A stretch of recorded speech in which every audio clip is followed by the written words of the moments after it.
Hello student. चलिए हम लोग आगे बढ़ते हैं फिजिक्स में, जिसमें हम लोग बेसिक मैथमेटिक्स देख रहे थे। लास्ट टाइम लॉगरिथम के क्वेश्चन किए थे। आज हम लोग आगे का पोर्शन देखेंगे जो बेसिक मैथमेटिक्स में है, और वो है permutation and combination and binomial theorem.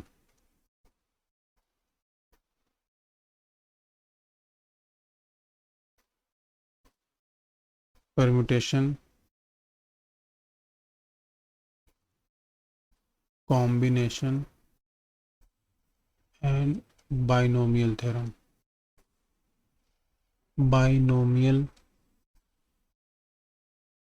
Expansion या थ्योरम सेम चीज़ है। बायनॉमियल एक्सपांशन,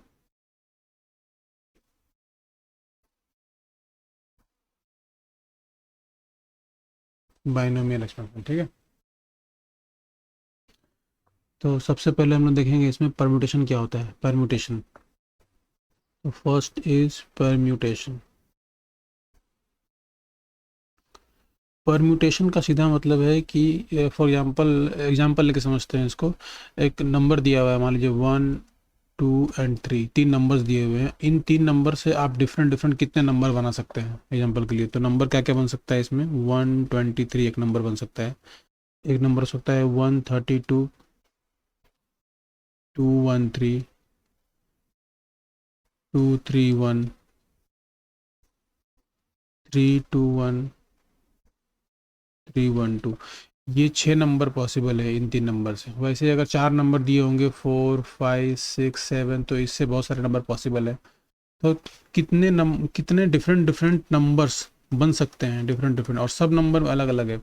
यहाँ पर तीन नंबर 1, 2, 3 यहाँ पर भी यूज हो रहा है, 1, 2, 3 यहाँ पर भी यूज हो रहा है, 1, 2, 3 यहाँ पर भी यूज हो रहा है, सब जगह 1, 2, 3 यूज हो रहा है। इन तीनों नंबर से डिफरेंट डिफरेंट कितने नंबर बन सकते हैं।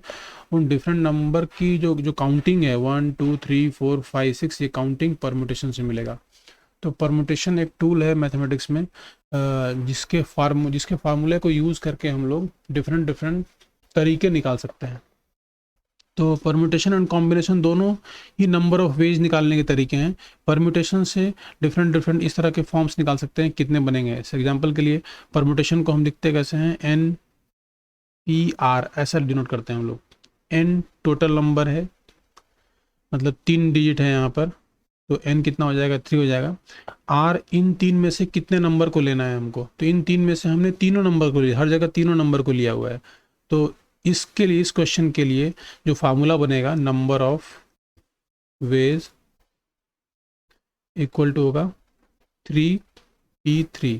3 डिजिट दिए हुए थे, इन तीनों डिजिट से हमको तीनों को लेकर के कितने नंबर बनाने हैं, तो 3p3 होगा, राइट। तो ये होंगे, और इसको सॉल्व करने पे 6 ही आएगा। तो फार्मूला हम देखेंगे, एन पी आर का फार्मूला क्या होता है। एन पी आर का फार्मूला होता है N factorial divide by N minus R factorial, ये होता है। अब यहाँ पर ये फैक्टोरियल क्या चीज़ है, तो फैक्टोरियल को लिखते हैं ऐसे हम लोग। फैक्टोरियल को हम देख लेते हैं अलग से। फैक्टोरियल, तो फैक्टोरियल क्या होता है। सपोज 5 फैक्टोरियल गिवन है आपको, तो 5 फैक्टोरियल को हम लिखेंगे 5 × 4 × 3 × 2 × 1, यानी कि 5 को हमको डिक्रीज करते जाना है, मल्टीप्लाई करते हुए 1 तक। वैसे अगर मान लीजिए 6 फैक्टोरियल होगा, तो इसको क्या लिख सकते हैं हम लोग, 6 × 5 × 4 × 3 × 2 × 1, राइट। यानी 6 फैक्टोरियल को हम शॉर्ट फॉर्म में ऐसा भी लिख सकते हैं, 6 इंटू, ये पूरा यहाँ से यहाँ तक 5 फैक्टोरियल है, तो हम इसको ऐसा भी लिख सकते हैं 5 फैक्टोरियल, ठीक है। तो 6 फैक्टोरियल को हम लोग 6 × 5 फैक्टोरियल ऐसा लिख सकते हैं। फैक्टोरियल का मतलब होता है उस नंबर को माइनस, उस नंबर में एक कम करते जाना और मल्टीप्लाई करते जाना 1 तक। तो एन पी आर का फार्मूला होता है N factorial divide by N minus R का फैक्टोरियल, राइट। और इस फैक्टोरियल में एक चीज़ ध्यान रखना है आपको कि जीरो का जो फैक्टोरियल होता है वो हमेशा क्या होता है, 1 होता है। जीरो का फैक्टोरियल इज 1, याद रखना है इसको। तो जीरो का फैक्टोरियल इज इक्वल टू 1। आपको फिजिक्स में बहुत सारे जो मैथमेटिक्स आने वाले हैं, उनके फार्मूलेस को आपको ध्यान ही रखना पड़ेगा हमेशा, ठीक है। क्योंकि फिजिक्स पढ़ते समय अगर मैथमेटिक्स को अगर नहीं ध्यान रखेंगे तो सॉल्व नहीं कर पाएंगे फिजिक्स। तो इसको सॉल्व करते हैं, N factorial 3 factorial divide by 3 minus 3 factorial 0 factorial. तो आंसर कितना आ जाएगा, 3 फैक्टोरियल। ये सॉल्व करने पे आएगा 3 × 2 × 1 और आंसर आएगा 6। तो 6 तरीके हैं, दिख रहा होगा आपको 6 तरीके हैं। वैसे ही अगर मान लीजिए कि 4 डिजिट है, 4 नंबर्स दिए हुए हैं, इन 4 नंबर्स में से चारों नंबर को लेकर के डिफरेंट डिफरेंट कितने नंबर बना सकते हैं हम। तो उसके लिए हमको डिफरेंट डिफरेंट नंबर लिखने की ज़रूरत नहीं है, नंबर ऑफ वेज हम डायरेक्ट निकाल सकते हैं। तो फॉर एग्जांपल के लिए 4, 5, 6, 7 इन चारों डिजिट्स से हमें डिफरेंट डिफरेंट कितने नंबर बन सकते हैं। तो फार्मूला क्या होगा, 4p4। 4 डिजिट लिया, 4 डिजिट दिए हुए थे हमको, इन 4 में से हमने चारों को ले लिया, तो 4p4। आंसर क्या आएगा, 4 factorial divide by 4 minus 4 0 factorial. ये हो जाएगा 4 इंटू 3 इंटू 2 इंटू 1, आंसर होगा 24। अब फॉर एग्जांपल इसी क्वेश्चन में 4 डिजिट है, उसमें से 3 ही डिजिट लेना है हमको, कोई भी 3 डिजिट लेकर नंबर कितने बनेंगे। तो आंसर क्या होगा, 4p3। 4 डिजिट्स दिए हुए थे, उनमें से 3 लेने हैं, 4p3। तो कितना हो जाएगा, 4 फैक्टोरियल बाई 4 माइनस 3 का फैक्टोरियल 1 फैक्टोरियल। तो ये हो जाएगा 4 इंटू 3 इंटू 2 इंटू 1, और 1 फैक्टोरियल तो 1 ही होगा, इक्वल टू होगा 24। अगेन 24 नंबर बना सकते हैं इन 4 में से 3 को लेकर के।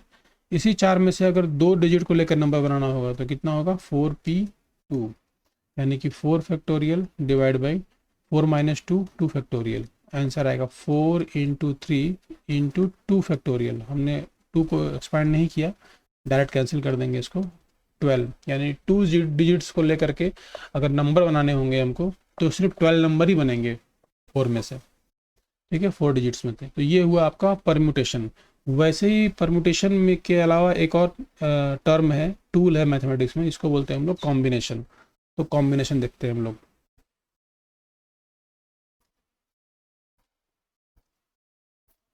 कॉम्बिनेशन को हम लोग लिखते हैं NCR से। इसका मतलब होता है कि इसमें हम लोग n, हमारे पास कोई टर्म दिया हुआ है, n टर्म में से r टर्म लेने के कितने वेज हैं, r टर्म्स लेने के कितने वेज हैं। तो इसको हम लोग लिखते कैसे हैं, n factorial divide by n minus r factorial into r factorial. ये फार्मूला होता है। इतना तो NPR ही था, राइट, उसमें हमने एक्स्ट्रा टर्म डिवाइड कर दिया r फैक्टोरियल से। ये होता है NCR। एग्जाम्पल के लिए मानते हैं हमारे पास 15 प्लेयर्स हैं। कितने प्लेयर्स हैं, 15 प्लेयर्स हैं। 15 प्लेयर्स में से हमको 11 की टीम बनानी है, 11 प्लेयर्स की टीम बनानी है। तो 11 प्लेयर्स, हम कोई भी 11 प्लेयर्स ले सकते हैं। तो कैसा होगा ऐसा, इसका आंसर कितना होगा, इसका आंसर होगा 15 प्लेयर्स में से 11 प्लेयर्स लेने के लिए कितने तरीके हैं, नंबर ऑफ वेज। तो ये हो जाएंगे नंबर ऑफ वेज, कितने तरीके से हम बना सकते हैं, डिफरेंट डिफरेंट। तो 15C11 सॉल्व करने पे आएगा 15 फैक्टोरियल अपॉन में 15 minus 11 is 4 factorial into 11 factorial. Solve करेंगे इसको, 15 into 14 into 13 into 12 into 11 factorial तो छोड़ देंगे यहाँ पर, क्योंकि नीचे 11 फैक्टोरियल आने वाला है। तो 4 फैक्टोरियल इंटू 11 फैक्टोरियल, ये कैंसिल हो गया 11 फैक्टोरियल इससे।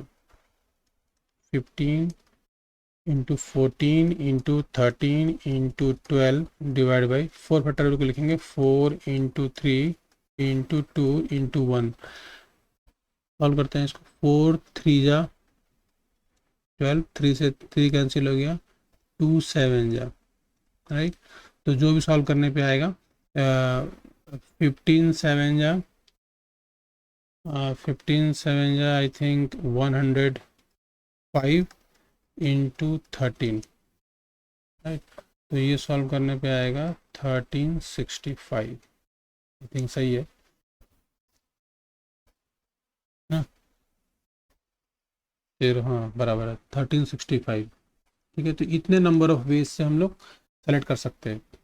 तो परम्यूटेशन और कॉम्बिनेशन में सिर्फ इतना ही डिफरेंस है कि जो परम्यूटेशन है, ये जो परम्यूटेशन है आपका, इस परम्यूटेशन में हम लोग जो 3 नंबर से लेकर के तीनों को ले रहे थे, तो डिफरेंट डिफरेंट नंबर बन रहे थे हमारे पास। यानी कि 1 2 3 और 1 3 2 दोनों डिफरेंट डिफरेंट अलग अलग है। यानी कि इसमें हमें जो जिस ऑर्डर में अरेंज किया है वो उसकी वजह से नंबर अलग अलग आ रहे हैं। 1 2 3 is different from 1 3 2 is different from 2 1 3, सब अलग अलग नंबर है क्योंकि इनका नंबर का ऑर्डर अलग अलग है। लेकिन कॉम्बिनेशन में ऐसा नहीं है। कॉम्बिनेशन में हम लोग कितने तरीके से इकट्ठा बना सकते हैं, एक साथ बना सकते हैं। ऐसे 15 में से हमको 11 लेना है, तो 11 लेने हैं, तो अब जो हम 11 प्लेयर लेंगे उसको उसमें क्या ऑर्डर होगा हमको वो ध्यान नहीं देना है कि पहले कौन खड़ा होगा बाद में कौन खड़ा होगा, उससे मतलब नहीं है। ये एक ग्रुप बनाना है हमको 11 प्लेयर्स का। तो जब भी ग्रुपिंग की बात आएगी हम लोग कॉम्बिनेशन यूज करेंगे, ठीक है। तो कॉम्बिनेशन का फार्मूला होता है N C R is equal to N factorial by N minus R factorial into R factorial. इसको हम शॉर्ट फॉर्म ऐसा भी लिख सकते हैं एन पी आर, ये तो हो गया एन पी आर, ये सर्कल वाला, and divide by R factorial.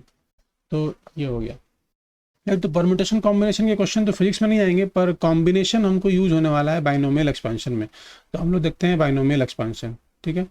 तो नेक्स्ट इज बाइनोमियल एक्सपेंशन।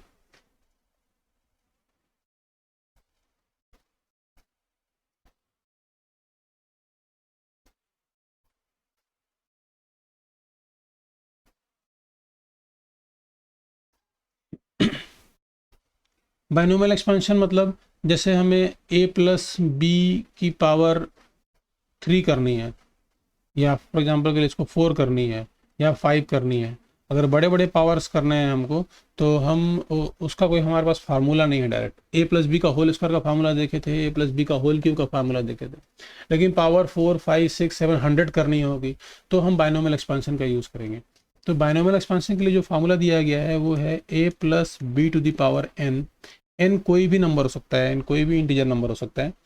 उसके लिए जो फार्मूला है वो है N C zero A to the power n B to the power 0 plus N C one A to the power n minus 1 B to the power 1 plus N C two A to the power n minus 2 B to the power 2 plus N C three A to the power n minus 3 B to the power 3।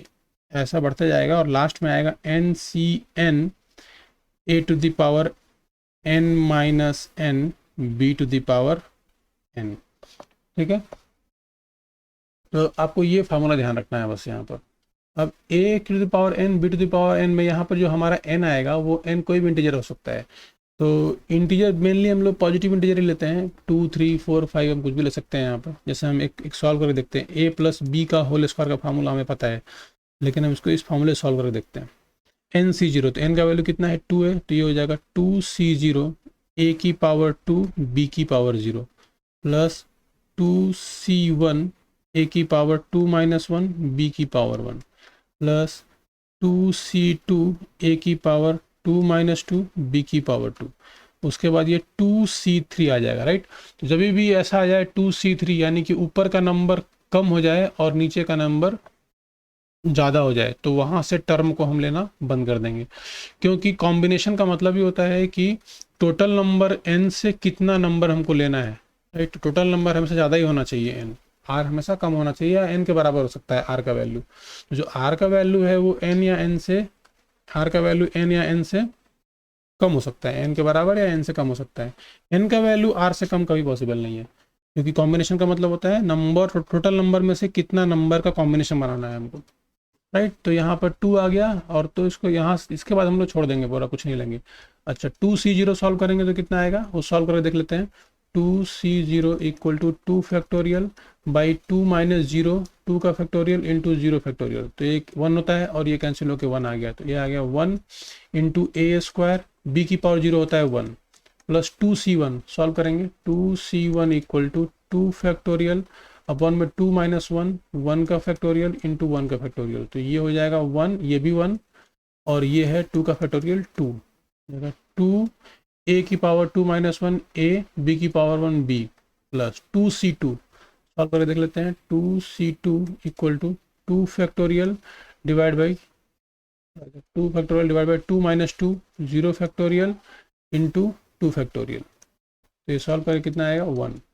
यह आ गया 1 into ए की power 0 B की power 2, तो यह आया A square plus 2ab plus B square. तो इस तरह से हम बाइनोमियल थ्योरम से ए स्क्वायर का टर्म वेरीफाई कर लिए, तो हम इस फॉर्मूले को याद रखेंगे, ठीक है।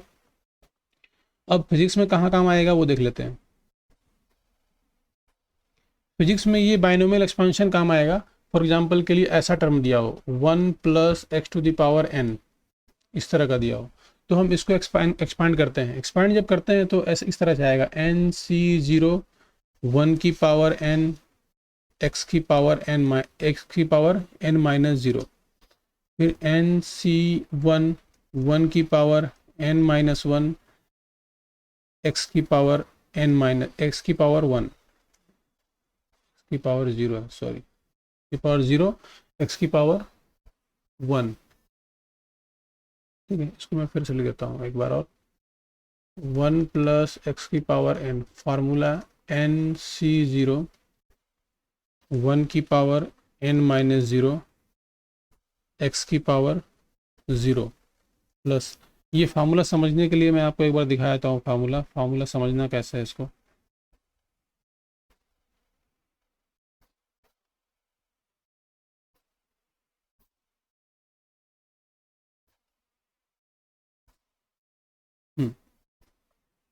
यहाँ पे जो फार्मूला है वो NC0 से स्टार्ट हो रहा है और a की पावर n है। a की पावर जो मैक्सिमम यहाँ पे वैल्यू था वो है, और फिर b की पावर 0 है। अब ध्यान देंगे जब ये 0 का वैल्यू हो जाएगा यहाँ से 1 NC1, तो a का जो पावर होगा एक कम हो जाएगा, n-1 हो जाएगा, और b की पावर बढ़ जाएगा। तो b का पावर 0 से 1 हो रहा है, बढ़ रहा है, और a का पावर कम होते जा रहा है। दिख रहा है आपको। NC2, जब ये NC1 से NC2 होगा तो a की पावर n-2 हो जाएगा, तो a का पावर n-1 से n-2 हो गया। जो यहाँ पर n और 2 है वही n-2 यहाँ पे आ रहा है। ये n, ये 2 सॉल्व करने पे कितना यहाँ पर आ रहा है n-2, और b की पावर कितना आ जाएगा 2। यानी a का पावर और b का पावर को ऐड करेंगे तो हमेशा क्या मिलने वाला है, n मिलने वाला है। n-1 प्लस 1 करने पे n ही मिलेगा। तो इस तरह से फार्मूला याद रखेंगे। ठीक है, तो नीचे आके देखते हैं इसको।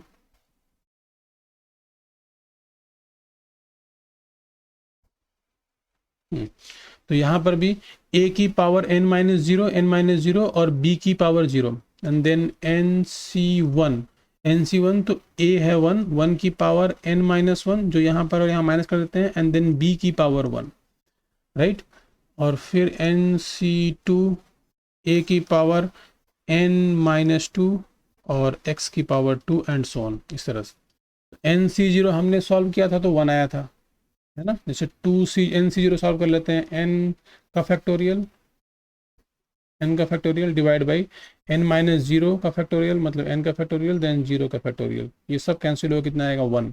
ये आ गया 1, और 1 का कितना भी पावर करेंगे तो आएगा 1, और x की पावर 0 होता है 1, तो ये पूरा टर्म सॉल्व करने पे आएगा 1 प्लस NC1 सॉल्व करेंगे आएगा n, है ना। सॉल्व करके देख लीजिएगा इसको, और 1 की पावर होता है 1, और ये x की पावर 1 प्लस nx, प्लस ये आएगा NC2। इसको सॉल्व करते हैं, NC2 सॉल्व करेंगे तो n का फैक्टोरियल डिवाइड बाई n-2 का फैक्टोरियल एंड देन 2 का फैक्टोरियल। तो n इंटू n-1, ऊपर वाला n-1 एंड देन n-2, आगे नहीं करेंगे, इसको फैक्टोरियल लगाते हैं यहाँ पर, ताकि नीचे वाला टर्म कैंसिल हो जाएगा। n-2 का फैक्टोरियल एंड देन 2 फैक्टोरियल, ये कैंसिल हो गया, तो आया n-1 बाई 2 फैक्टोरियल। तो ये आएगा n into n-1 by 2 factorial into x। वैसे ही इसको सॉल्व करेंगे, ये वाला टर्म आया 1, ये वाला टर्म आया nx, और ये वाला टर्म आया ये। इसके बाद ऑटोमेटिकली लिख सकते हैं हम लोग n-1, एक और कम हो जाएगा n-2, और नीचे आ जाएगा 3 फैक्टोरियल, क्योंकि यहाँ पे 1, यहाँ पर 1 फैक्टोरियल है, कुछ नहीं है, तो 1 factorial, 2 factorial, 3 factorial and so on, इस तरह से आएगा।